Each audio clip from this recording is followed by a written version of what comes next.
Всем героям большой-большой привет! Сегодня будет видео подробное руководство о том, как начинать играть, с чего начать, вообще как разобраться в этой игре.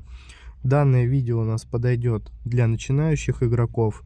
Вижу, что очень много вопросов задается в чате по камням, по экипировке, по героям и так далее, там по талантам. Сегодня мы с вами разберем нижний вот этот блок большой, он у нас достаточно, я там подсвечу основные моменты, расскажу, что к чему, и прям по порядку с вами пройду. Может быть, какие-то лайфхаки там расскажу, чем сам пользуюсь, что сам знаю. Поэтому давайте затягивать не будем, сразу перейдем к делу. Итак, у нас с вами в первой вкладке внизу у нас идут таланты. Таланты — это немаловажная часть, составляющая по нашей игре. Мы с вами должны обязательно их прокачивать. Когда мы с вами разблокируем талант, у нас поднимается уровень немножко. То есть вот у меня сейчас наверху, если видно, уровень таланта 545. То есть это значит, что на вот эту кнопку внизу я нажал ровно там 545 раз. Вот. Как выбирать вообще, по какой логике? Здесь все очень просто. Если нам, к примеру, выпадает зеленый талант, серый талант и пусть будет там, ну, фиолетовый, перезарядка нам выпала, то в приоритет мы ставим, конечно же, тот талант, редкость которого у нас намного ниже. То есть если серый, зеленый и фиолетовый, мы берем фиолетовый. Если серый, зеленый и синий, то мы с вами берем синий. Если зеленый, синий и легендарный, то берем легендарный. Героический у меня пока не открыт. Как быть, если выпадает, к примеру, 2 зеленых таланта и 1 серый? То мы в таком случае из 2 зеленых выбираем то, что нам как бы более полезно будет. Если вы, допустим, играете с уроном по горящим врагам, там по замедлению, и вам выпала еще и заморозка, то выбирайте то, чем чаще пользуетесь. Тут все в принципе просто. Если вам, допустим, выпадает 3 серых таланта, к примеру, выпадает урон, здоровье и регенерация, то мы с вами берем регенерацию. Потому что урон и здоровье мы качаем с вами в последнюю очередь. То есть, к примеру, если выпадет урон плюс здоровье плюс урон, такое тоже может быть, мы выбираем урон. Если мы уже все остальное прокачали, вот как у меня, к примеру, зеленые галочки стоят, значит все, они мне больше не выпадают.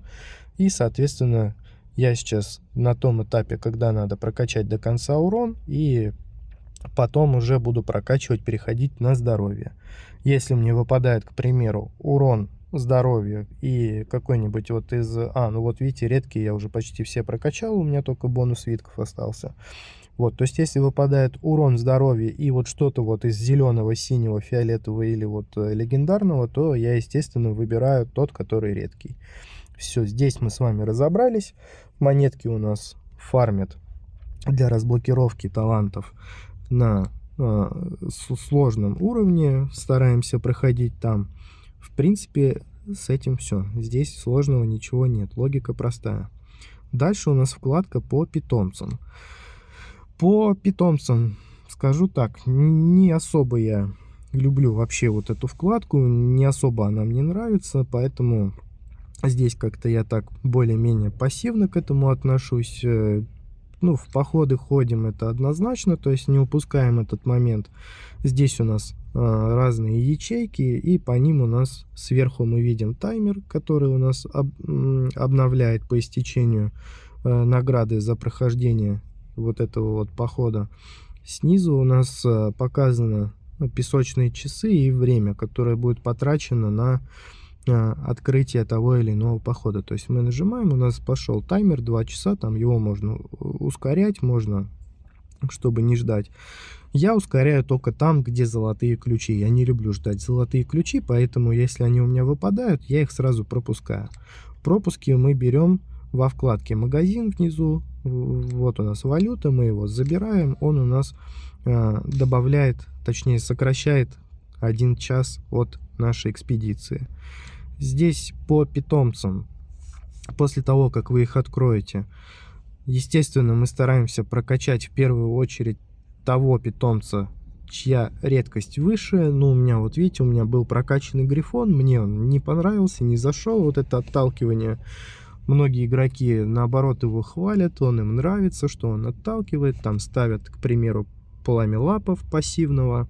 Я вот поставил кракена, потому что мне нравится его урон, который он наносит, мне нравится, что он стоит, что он никуда не убегает от меня. Я вот как-то вот вместе с ним в паре на поле боя, мы вместе с ним вот работаем. Вот, у меня также стоит пламя лап и вот этот вот маленький водобой, который периодически врагов у меня замораживает. Заморозка — это единственный статус-эффект, которого мне не хватает во время боя. Вот он у меня его и компенсирует. Часто спрашивают о том, как же снять или поменять питомца. Здесь все просто. Тут есть такая желтая кнопка «Отправить». Мы жмем на нее. У нас питомцы начинают раскачиваться, и на них появляются красные крестики. Мы жмем «Удалить» и внизу выбираем того, кого нам нужно поставить. Ну вот я поставлю обратно пламя лапы и не буду здесь ничего менять. После этого мы жмем на кнопку «Завершить», и все, и у нас эти настройки сохраняются. Дальше по походам я вам, в принципе, все рассказал. Здесь у нас можно посмотреть награды, которые у нас будет получена в походе. То есть по истечению вот этого похода у нас нам добавятся монетки. Ну, монетки я выбрал, потому что там выпадают ключи, камни, которые связаны с питомцами. Не те камни, которые мы в экипировку ставим, а именно вот для прокачки питомцев. Вот, ключи, камни, там и пыль выпадает, и сферы для прокачки героев. Я вот поставил, у меня вот просто по времени, я знал, что я сейчас в игру не буду заходить. Утром я зашел, быстренько все настроил и ушел. Поставил на 8 часов, потому что чем дольше вот этот таймер внизу, он там 1 час, 2 часа бывает, вот, тем больше, соответственно, дается награда. И вот эти вот обозначения воздух, земля, нейтрально, огонь и вода, они тоже неспроста. То есть, допустим, вот в этой зоне у нас будет больше вероятность того, что выпадет именно водный камень, к примеру, для прокачки героев. То есть, если вот у меня есть... Что-то я не туда ушел уже далеко куда-то. Если, допустим, вот у меня есть кракен, мне нужно поднять его уровень, то, соответственно, мне нужны вот такие вот камешки. То есть, чтобы мне их получить быстрее, мне нужно как можно чаще бегать именно, проходить экспедиции именно вот в этой зоне, где нарисован водяной значок. Дальше, если мы, допустим, хотим прокачать питомца, то, естественно, мы собираем вот эту валюту, чтобы нам повысить звездный уровень. Ну и наверху у нас вот есть вот эти фиолетовые сферы, которые используются при поднятии уровня. То есть мы повысили, и у нас потом за монетки и за вот эти сферы мы уровень питомца повышаем. Яйца у нас также периодически выпадают в этих походах, мы их открываем, из них выпадают питомцы. Тут есть обычное, есть зачарованное яйцо, которое также периодически нам падает. И там, по-моему, еще легендарные яйца бывают.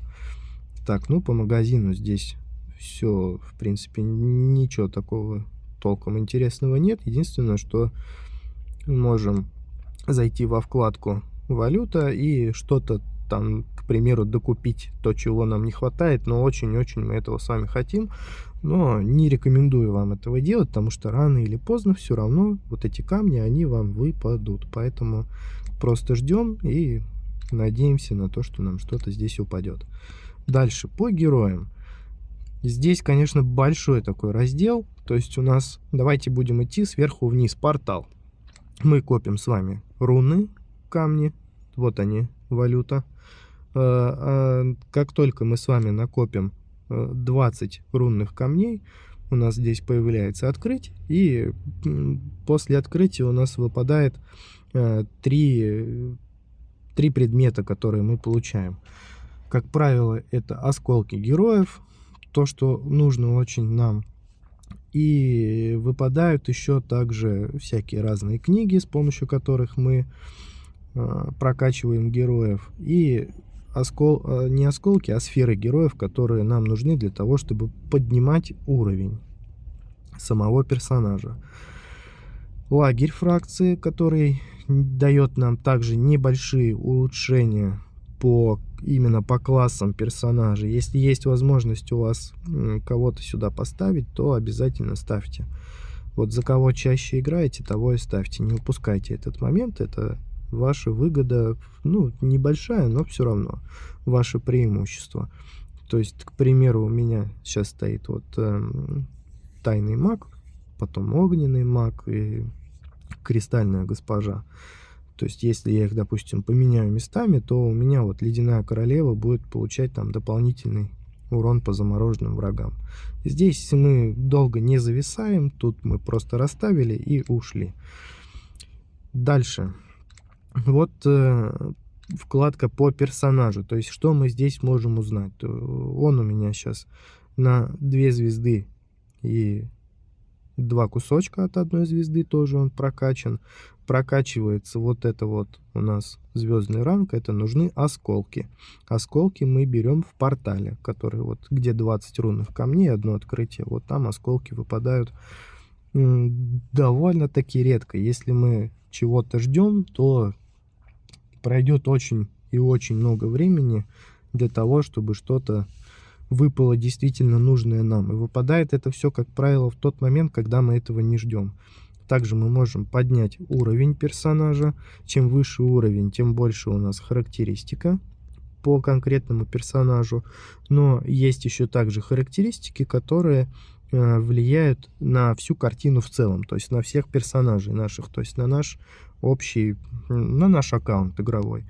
Это у нас 30-й, это 60-й, это 100-й уровень и последний 160-й, не включая 140-й уровень, который прибавляет у нас, дает прибавку к характеристикам именно определенной фракции. То есть, если я доведу вот этого персонажа ассасина до 140 уровня, то, соответственно, у меня все персонажи, которые принадлежат к этой фракции, вот обвожу ее наверху слева, класс убийц, по-моему, если не ошибаюсь, или темный синдикат, по-моему, как-то так называется, то, соответственно, все эти персонажи у нас получат плюс 10% к длительности статус-эффектов. Вот, то есть прокачивается у нас уровень с помощью монет и с помощью сфер, которые у нас вот наверху, они синяя тоже валюта, очень и очень трудно ее добыть, но она по чуть-чуть у нас с вами копится. Также у нас есть вкладка скиллы, где мы можем прокачать с помощью книг процент или время там, что у нас, ну, скорее всего, это будет, как правило, процент, да. То есть, если, допустим, на 3-й уровень мы перейдем, у нас улучшение, вот это будет уже не 800, а 1000%. То есть, мы станем немножко с вами сильнее. Ну, по обликам это такое немножко нововведение. Ничего более, чем просто картинка он не дает. Поэтому, если облик выпал, где-то вы его там раздобыли, то это хорошо. Если не раздобыли, то ничего страшного. Вы ничего не упускаете абсолютно. Также, допустим, если вы открыли персонажа, то по возможности рекомендуется его сразу прокачать до 30 уровня. Если есть возможность прокачать до 60-го, то прокачиваем сразу его до 60-го. Все это нужно для того, чтобы наши с вами характеристики друг на друга влияли. То есть у каждого героя есть своя какая-то особенность, которую он придает всей картине в целом. Поэтому здесь тоже не упускайте этот момент. Героев можно получить у нас в событиях периодически, которые бывают. Также можно получить в рулетке. Рулетку я не рекомендую вам крутить больше 3-4 раз, поэтому если персонаж очень нужен, то ну, попытайтесь. Попытайтесь, просто есть вероятность того, что он у вас выпадет, к примеру, 10-м. Но, ну, 10-м я имею в виду по прокрутке. Чтобы 10 прокруток сделать, вам понадобится вот этих вот розовых кристаллов примерно 17 тысяч. То ли 17, то ли 17 500, около того. Поэтому тут надо быть осторожным и не терять голову. 2-3 раза прокрутили, больше не надо. Если персонаж вам должен выпасть, он вам и за 50 розовых кристаллов выпадет. У меня это было уже не раз. Ну, может быть, один раз точно. Вот ассасина я точно за 50 кристаллов выбил. Жнец у меня выпадал за 4 прокрутки. Чернокнижник, по-моему, тоже 3 или 4. Кто еще? Кто-то еще мне, по-моему, выпадал, а может быть и никто не... Охотник у меня тоже выпадал. Он выпадал, по-моему, тоже там 2 или 3 прокрутки я сделал. Кто-то будет говорить, что не везет, не получается, никак это все не выпадают персонажи, что за безобразие, проклятие какое-то. Но нет, ребят, здесь все построено на полном рандоме, то есть вот этот алгоритм по выбору результата, который у вас выпадет, он прописан у вас заранее, и если в нем написано, что вам он должен выпасть, к примеру, вторым, то, ну, вам повезло, поэтому вы никак не проверите. Нужно будет просто дождаться того момента, когда он вам выпадет. После того, как вы откроете персонажа, если бы он у меня, допустим, был, вот этот оракул, соответственно, здесь бы уже было 300 осколков, что является тоже очень и очень хорошей такой добычей именно по этой рулетке. Так, ну по героям мы вроде бы с вами разобрались. Кстати, по персонажам, которые не открыты, вы можете на него нажать, и вот есть такая внизу кнопка, написано «Проб». Это значит, что вы можете попробовать, побегать, посмотреть в целом, как вам вообще нравится, не нравится персонаж и так далее. Там ограниченное время, никакие влияющие результаты они вам не принесут, то есть это просто пробный тестовый забег. Если кому-то интересно попробовать, потестировать, посмотреть, то, пожалуйста, вот эта кнопочка для вас. Дальше, по снаряжению. Здесь тоже есть определенная линейная логика, которая обусловлена тем, что уже давно все проверено, уже люди поняли, какой экипировкой лучше всего пользоваться. Поэтому, как бы объяснить, благородный набор у нас используется для фарма монет в любом случае, то есть мы надеваем все благородное, можно добавить в сеты, записать его, чтобы каждый раз не перенастраивать. Вот, допустим, сет фарм. Мы его одеваем, и здесь у меня стоят камни на ключи, на монеты, и вот верхний ряд, как обычно, я его не трогаю, он у меня камни влево, там, если что, видео есть отдельное по камням, как правильно поставить, как рассортировать. Вот, то есть мы с вами берем благородный набор и идем и фармим. С благородным набором у нас шанс выпадения ключей больше, вот, и все можно здесь посмотреть, какие улучшения нам каждый элемент экипировки придает. Если мы с вами идем в атаку, здесь есть небольшой нюанс. Мы с вами можем полностью надеть набор рейнджера, и чтобы у нас была прибавка в виде 10% к шансу умножения снарядов на 2. Вот. Он у нас будет, набор этот проходной, и действовать он у вас будет до того момента, пока вы не станете открывать красные элементы экипировки. После того, как вы открываете красный, вы уже потихонечку переходите на набор изгоя и оставляете только ботинки рейнджера, которые у нас придают один снаряд и немножко сокращает нам время перезарядки. То есть все должно быть изгой на красном, и вот ботиночки у нас рейнджер. Ну, может быть, вместо кольца еще тоже можно выбрать, например, кольцо рейнджера. Это такой наиболее популярный набор, которым чаще всего пользуются игроки.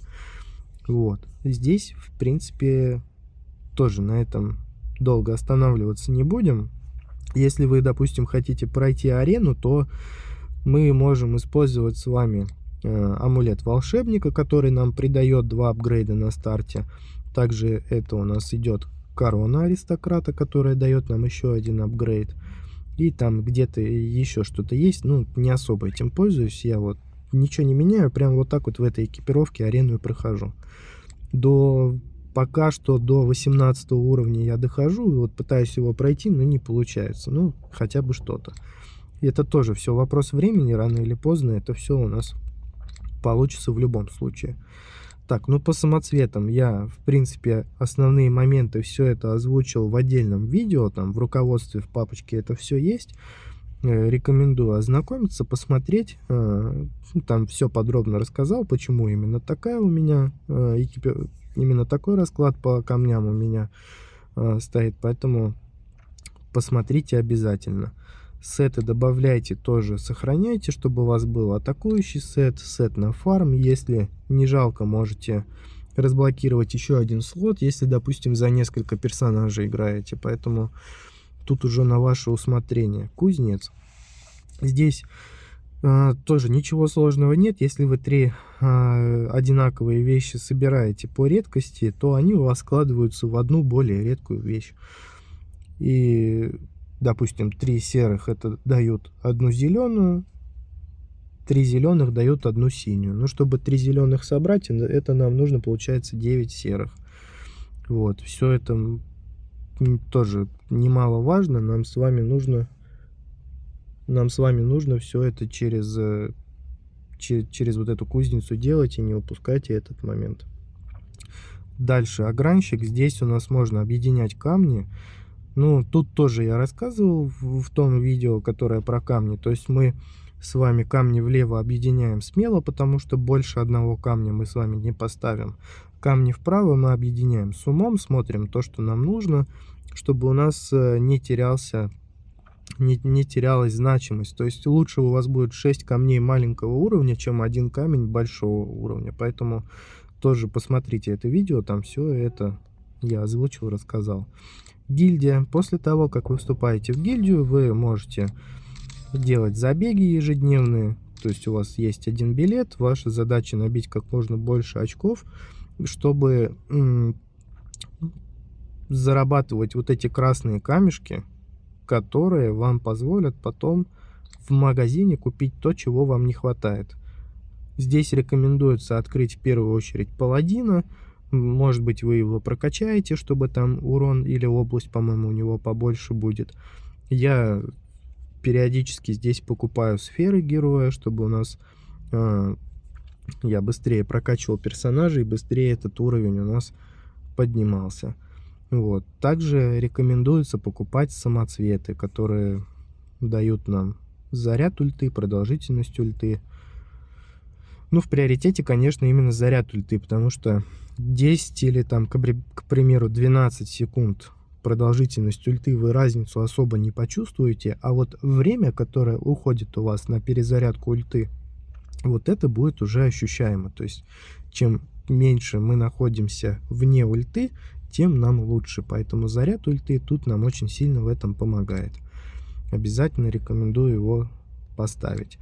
Если вы вступаете в гильдию, то обязательно старайтесь бегать на ежедневной основе, чтобы и вы пользу больше клану приносили, и сам клан у вас посильнее становился, то есть у него уровень поднимается. Вот у нас, к примеру, сейчас она 11 уровня, вот эта гильдия идет, поэтому всего в игре 16 уровней, то есть мы можем в топ зайти, у нас на первых местах вот они идут, все гильдии уже прокачаны, они на 16 уровне, соответственно, они у нас намного больше вот этих красных получают, и естественно им намного легче, они себя намного легче чувствуют вот в этом магазине гильдии.